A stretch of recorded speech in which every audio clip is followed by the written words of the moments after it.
સોનલબેન ઓઝા બન્યા પ્રથમ mayor. Ramesh Rajput deputy mayor તરીકે જાહેર કરાયા. તો મહેસાણા મહાનગરપાલિકાની પ્રથમ સાધારણ સભામાં શહેરને નવા મેયર અને ડેપ્યુટી મેયર મળ્યા છે. 2.5 વર્ષની ટર્મ માટે સોનલબેન વિષ્ણુભાઈ ઓઝાની મહેસાણા મહાનગરપાલિકાના પ્રથમ મેયર તરીકે વરણી કરવામાં આવી છે, જ્યારે રમેશજી રાજપૂત ડેપ્યુટી મેયર તરીકે ચૂંટાઈ આવ્યા છે. આ સાથે જ દીપકભાઈ પટેલને કારોબારી ચેરમેન તરીકે જવાબદારી સોંપવામાં આવી છે. પંડિત દીનદયાળ ટાઉન હોલ ખાતે યોજાયેલા સાધારણ સભામાં કુલ 52 સભ્યો ઉપસ્થિત રહ્યા હતા. ભાજપના બહુમતી ધરાવતા 46 જેટલા સભ્યોના સમર્થન સાથે સોનલબેન ઓઝા અને રમેશ રાજપૂતની જીત નિશ્ચિત બની હતી. તો મેયર પદ માટે સોનલબેન ઓઝાને 46 મત મળ્યા હતા, જ્યારે કોંગ્રેસના ઉમેદવાર સંગીતાબેન ઠાકોરને 5 મત મળ્યા હતા. ત્યારબાદ ચૂંટણી અધિકારી દ્વારા સોનલબેન ઓઝાને સત્તાવાર રીતે મેયર જાહેર કરવામાં આવ્યા હતા. બીજી તરફ ડેપ્યુટી મેયર પદ માટે રમેશભાઈ રાજપૂતને 46 મત મળતા તેઓ વિજેતા જાહેર થયા હતા. ખાસ વાત તો એ છે કે મહેસાણા જિલ્લાને આ વખતે શિક્ષિત મહિલા મેયર મળ્યા છે. સોનલબેન ઓઝાએ સોનલબેન ઓઝાએ BA BEd સુધીનો અભ્યાસ કરેલ છે, જ્યારે ડેપ્યુટી મેયર રમેશભાઈ રાજપૂતે LLBનો અભ્યાસ કરેલ છે. નવનિયુક્ત મેયર અને ડેપ્યુટી મેયરે ભાજપના શીર્ષ નેતૃત્વનો આભાર વ્યક્ત કર્યો હતો. મહેસાણા શહેરને વિકાસના એક નવા માર્ગે આગળ વધારવાનો સંકલ્પ વ્યક્ત કર્યો હતો. આ પ્રસંગે મહેસાણાના સાંસદ હરિભાઈ પટેલ, રાજ્યસભાના સાંસદ મયંક નાયક તેમજ જિલ્લા ભાજપના પ્રમુખ ગિરીશભાઈ રાજગોર, ધારાસભ્ય મુકેશભાઈ પટેલ નવા હોદ્દેદારોને શુભેચ્છાઓ પાઠવી હતી.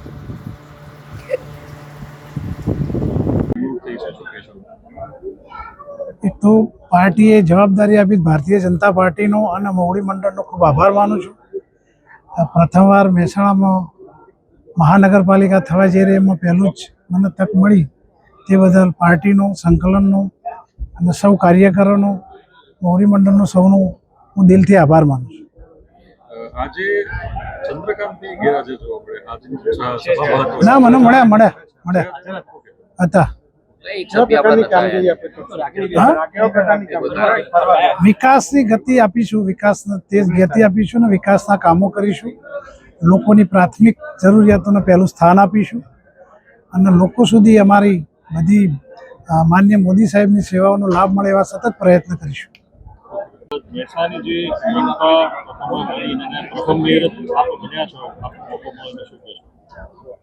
ભારતીય જનતા પાર્ટીનો અને સર્વેનો ખૂબ ખૂબ આભાર. અને મને જે આપ મળ્યું છે અવસર, તો એને હું ખૂબ નિષ્ઠાપૂર્વક એને કાર્ય કરીશ.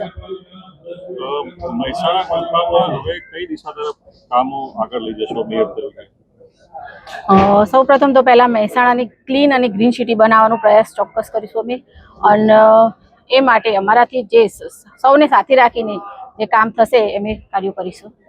છેલ્લા 1 વર્ષમાં જે કમિશનરની સત્તામાં જે કામો થયા છે, એનાથી વધુ કે અથવા એમાં વધારો કેવી રીતે કરશો આપ?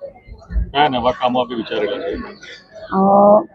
પહેલું તો મહિલાઓનું સશક્તિકરણ, જે આપણો માનનીય વડાપ્રધાન શ્રી નરેન્દ્રભાઈ મોદી સાહેબનું સ્વપ્ન છે એમ સામાજિક રીતે મહિલાઓ આગળ આવે એમાં આગળ કાર્ય કરીશું. અને મહેસાણા, ગુજરાતને એક નવું મહેસાણા વિકસિત અને સ્વચ્છ મળે એવો એક પ્રયાસ કરીશું અને બધાને સાથે લઈને કોઈ પણ કાર્ય કરીશું, બધાને સાથે લઈને કાર્ય કરીશું. દેશ અને દુનિયાના સમાચાર જોવા માટે અમારી ચેનલ MG લાઈવ ન્યૂઝને સબસ્ક્રાઇબ કરો અને બેલ આઇકોન પર ક્લિક કરો, જેથી રોજે રોજની અપડેટ આપને મળતી રહે.